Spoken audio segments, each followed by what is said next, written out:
17ই রমজান ঐতিহাসিক বদর দিবস, মানে রমজান মাসের 17 তারিখ। 17ই রমজান ইসলামের অন্যতম যুদ্ধ বদর যুদ্ধ সংগঠিত হয়েছিল। আল্লাহ রাব্বুল আলামিন পবিত্র কোরআনে সূরাতুল আনফালে বদর যুদ্ধ সম্পর্কে আলোচনা করেছেন। তা আল্লাহ রাব্বুল আলামিন সূরাতুল আনফালে বদর যুদ্ধ সম্পর্কে আলোচনা করার আগে মুমিনের 5টা গুণ বর্ণনা করেছেন। কয়টা গুণ? 5টা।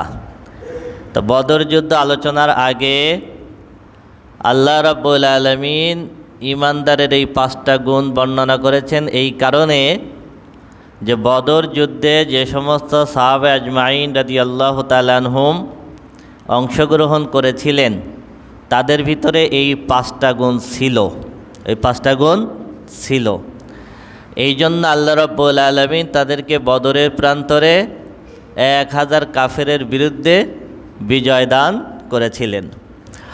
এখনও যদি আমরা এই 5টা গুণ অর্জন করতে পারি তাহলে আশা করা যায় আল্লাহ রাব্বুল আলামিন এখনও মুসলমানদের বিজয় দিবেন। আজকে সারা পৃথিবীতে মুসলমানরা লাঞ্ছিত, অপমানিত। আল্লাহর সাহায্যের দিকে আমরা তাকিয়ে আছি, সাহায্য আসে না। কেন আসে না? কারণ এই গুণগুলো আমাদের ভিতরে নাই। এই গুণগুলো আমাদের ভিতরে নাই। এখনও যদি আমরা এই গুণগুলো অর্জন করতে পারি আশা করা যায় আল্লাহর পক্ষ থেকে সাহায্য আসবে। দেখি আল্লাহ রাব্বুল আলামিন ঈমানদারের গুণ কি বলতেছেন। আল্লাহ রাব্বুল আলামিন এখানে বলতেছেন, ইন্নামাল মুমিনুনাল্লাযীনা ইযা যুকিরাল্লাহু ওয়াজিলাত কুলুবুহুম। প্রথম গুণ আল্লাহ রাব্বুল আলামিন বলতেছেন যে ঈমানদারের প্রথম গুণ হলো যখন তাদের সামনে আল্লাহর কথা বলা হয়, আল্লাহর বড়ত্বের কথা বলা হয়, আল্লাহর কথা যখন আলোচনা করা হয় তখন আল্লাহর ভয়ে ঈমানদারের অন্তরে কম্পন সৃষ্টি হয়। আমরা আল্লাহর কথা কত শুনতেছি, কোরআন কত শুনতেছি, কিন্তু এই হালাত আমাদের তৈরি হচ্ছে না। আল্লাহর ভয় আমাদের ভিতরে আসতেছে না, সেই তাকওয়া আমরা অর্জন করতে পারছি না, যে কারণে আমরা অপরাধের পর অপরাধ করে যাচ্ছি। তাহলে 1 নম্বর গুণ, ঈমানদারের সামনে যখন আল্লাহর কথা বলা হয় তখন আল্লাহর ভয়ে ঈমানদারের অন্তরের ভিতরে কম্পন সৃষ্টি হয়। وَإِذَا تُلِيَتْ عَلَيْهِمْ آيَاتُهُ زَادَتْهُمْ إِيمَانًا। ঈমানদারের 2 নম্বর গুণ হলো যখন ঈমানদারের সামনে কোরআন তেলাওয়াত করা হয় তখন ঈমানদারের ঈমান বহুগুণে বেড়ে যায়। সুবহানাল্লাহ। যখন তারা কোরআন শোনে তখন তাদের ঈমান বাড়ে, ঈমান বাড়ে। ঈমান, নবী রসুলদের ঈমান সবসময় বাড়তো, কখনো কমতো না। ফেরেশতাদের ঈমান স্থির, বাড়েও না কমেও না। আর আমাদের সাধারণ মুসলমানদের ঈমান কখনো বাড়ে, কখনো স্বাভাবিক থাকে, কখনো কমে, কখনো ঈমান থাকে না, কখনো ঈমান থাকে না, কখনো বাড়ে। যখন আমরা কোরআনের কথা শুনি, আলোচনা শুনি, তখন আমাদের ঈমান একটু বাড়ে না? ঈমান বাড়ে, মনে হয় যেন এখন থেকে কী হয়ে যাব, ভালো হয়ে যাব। তো এটা ঈমানদারের একটা গুণ, সেটা হলো যখন তাদের সামনে কোরআন তেলাওয়াত করা হয় তখন তাদের ঈমান বেড়ে যায়। ওয়ালা রাব্বিহিম ইয়াতাওয়াক্কালুন। 3 নম্বর গুণ হলো ঈমানদার জীবনের প্রতিটা ক্ষেত্রে একমাত্র আল্লাহর উপরে ভরসা করে। কার উপরে বলেন? এই গুণ কি আমাদের ভিতরে আছে? আমরা পৃথিবীর সবাই একজন আরেকজনের উপরে ভরসা করি, এ দেশ এ দেশের উপরে ভরসা করে, কিন্তু ভরসা করে না কার উপরে? আল্লাহর উপরে। এই ভরসাটা ঈমানদারের নেই, মুসলমানের এই ভরসাটা নাই। আল্লাযীনা ইউকিমুনাস সালাত। 4 নম্বর গুণ হলো ঈমানদার জমিনের বুকে নামাজ প্রতিষ্ঠা করে। এই জন্য আমি মাঝে মধ্যে বলি, প্রায় আমাদের 92% মুসলমান, তার 90% বেনামাজি। আল্লাহর সাহায্য এমনিই আসবে, হ্যাঁ, আল্লাহর সাহায্য এমনিই আসবে। وَمِمَّا رَزَقْنَاهُمْ يُنْفِقُونَ। 5 নাম্বার গুণ হলো আল্লাহর দেওয়া সম্পদ ইমানদার আল্লাহর পথে ব্যয় করে। তার মানে হলো যাকাত দেয়, দান করে। এখন বলেন কয়জন মুসলমান যথাযথভাবে যাকাত দেয়? এই গুণগুলো বদরের সাহাবীদের ভিতরে ছিল। এই কারণে আল্লাহ রব্বুল আলামিন 313 জনকে 1000-এর বিপরীতে বিজয় দান করেছিলেন। এখনও যদি এই গুণগুলো অর্জন করতে পারে মুসলমান, আশা করা যায় সাহায্য আসবে আসমান থেকে। কোথা থেকে? আসমান থেকে। 5টা গুণকে 1 নাম্বার হলো ইমানদারের সামনে যখন আল্লাহর কথা বলা হয় তখন আল্লাহর ভয়ে ইমানদারের অন্তরের ভিতরে কম্পন সৃষ্টি হয়। 2 নম্বর হলো ইমানদারের সামনে যখন কোরআন তেলাওয়াত করা হয় তখন ইমানদারের ঈমান বেড়ে যায়। 3 নম্বর হলো ইমানদার জীবনের প্রতিটা ক্ষেত্রে একমাত্র আল্লাহর উপরে ভরসা করে। 4 নম্বর হলো ইমানদার জমিনের বুকে নামাজ প্রতিষ্ঠা করে। 5 নম্বর হলো আল্লাহর দেওয়া সম্পদ থেকে আল্লাহর পথে ব্যয় করে। এই গুণগুলো যাদের ভিতরে আছে আল্লাহ বলতেছেন উলাইকা হুমুল মুমিনুনা হাক্কান। আল্লাহ রব্বুল আলামিন বলতেছেন এই গুণগুলো যাদের ভিতরে আছে তারাই হলো প্রকৃত ঈমানদার। সুবহানাল্লাহ, তারাই হলো প্রকৃত ঈমানদার। লাহুম দারাজাতুন ইনদা রাব্বিহিম ওয়া মাগফিরাতুন ওয়া রিজকুন কারীম। এই গুণগুলো যাদের ভিতরে আছে আল্লাহর দরবারে তাদের মর্যাদা অনেক উপরে। সুবহানাল্লাহ। ওয়া মাগফিরা, আল্লাহর পক্ষ থেকে তাদের জন্য ক্ষমা। ওয়া রিজকুন কারীম, এবং আল্লাহর পক্ষ থেকে তাদের উপরে সম্মানিত রিজিক। সুবহানাল্লাহ, তাদের উপরে রিজিক। তাহলে এই গুণগুলো অর্জন করতে হবে। এরপরে বদরের যুদ্ধ মূল সংক্ষেপে মূল ঘটনাটা একটু বলি। সেটা হলো মক্কার থেকে বাণিজ্যিক কাফেলা যত সিরিয়ায়, এরা মদিনার পাশ দিয়ে আসা যাওয়া করত। তা আবু সুফিয়ানের নেতৃত্বে 40 জনের একটা কাফেলা সিরিয়ার থেকে মক্কায় আসতেছিল। কোথায় আসতেছিল? সিরিয়ার থেকে মক্কায়। এদের কাছে মক্কার সাধারণ মানুষের অনেক ধন সম্পদ ছিল, যেগুলো মানুষ তাদের হাতে ব্যবসার জন্য দিছে। এই আবু সুফিয়ানের সাথে 40 জনের গ্রুপ যখন আসতেছে তখন ওরা একটা গুজব পাঠাইছে মক্কায় একটা গুজব সংবাদ পাঠাই দিছে যে আমরা যখন সিরিয়ার থেকে আসতেছি তখন মুহাম্মদ এবং তার অনুসারীরা পথে আমাদের উপরে আক্রমণ করেছে। কি সংবাদ পাঠাইছে? মুহাম্মদ এবং তার অনুসারীরা আমাদের উপরে কি করছে? আক্রমণ করেছে। এই সংবাদটা মক্কায় পাঠাই দিছে।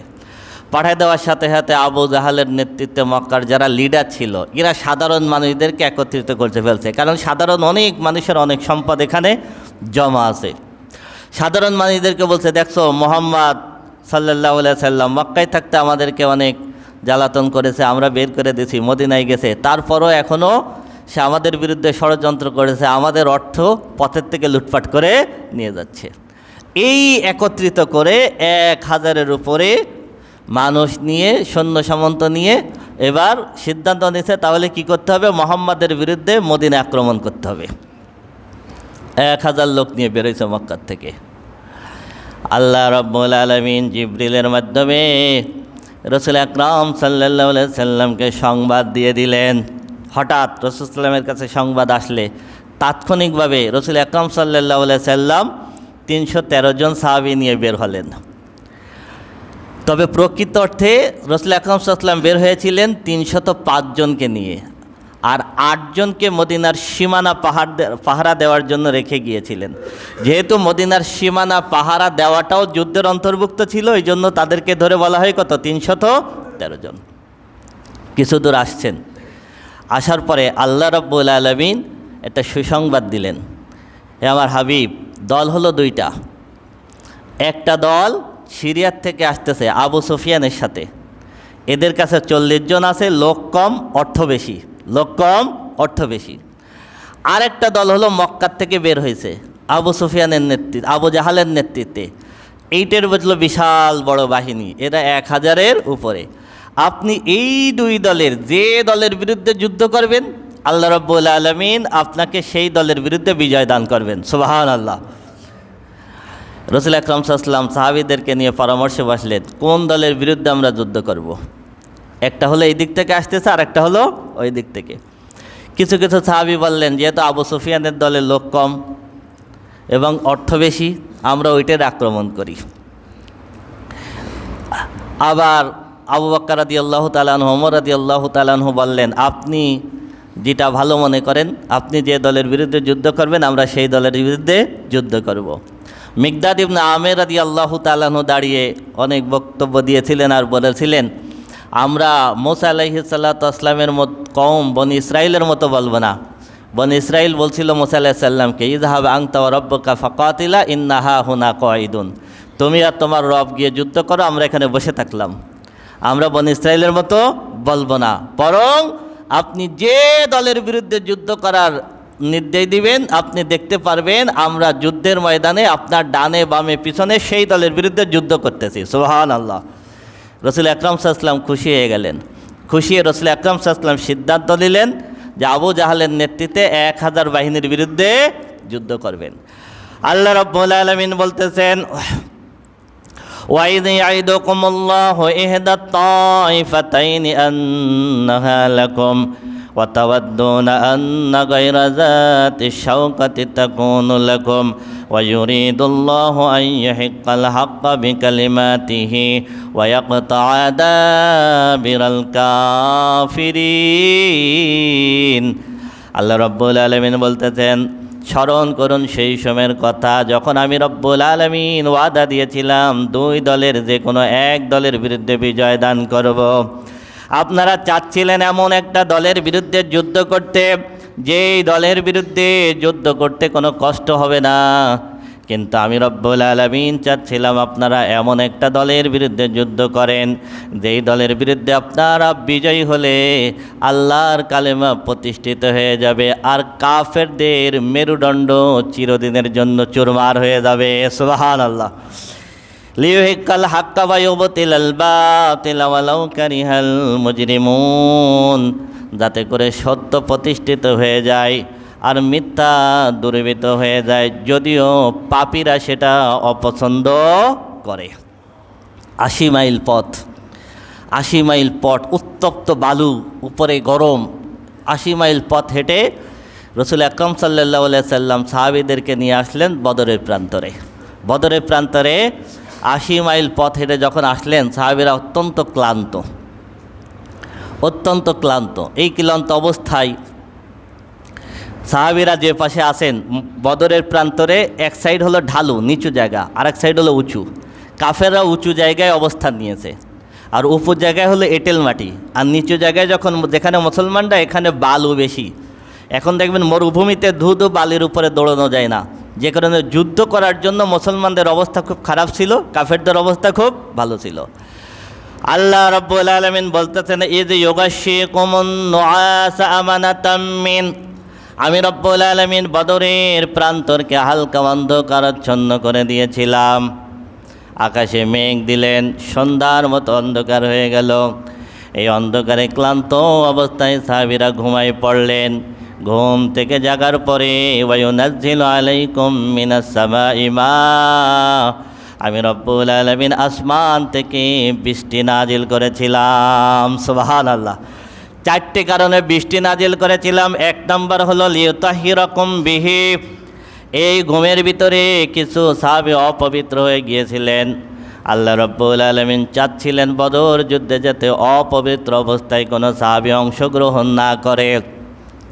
আল্লাহ রাব্বুল আলামিন বলেন, আমি রাব্বুল আলামিন তোমাদেরকে পুত পবিত্র করার জন্য আসমান থেকে বৃষ্টি নাজিল করেছিলাম। সুবহানাল্লাহ।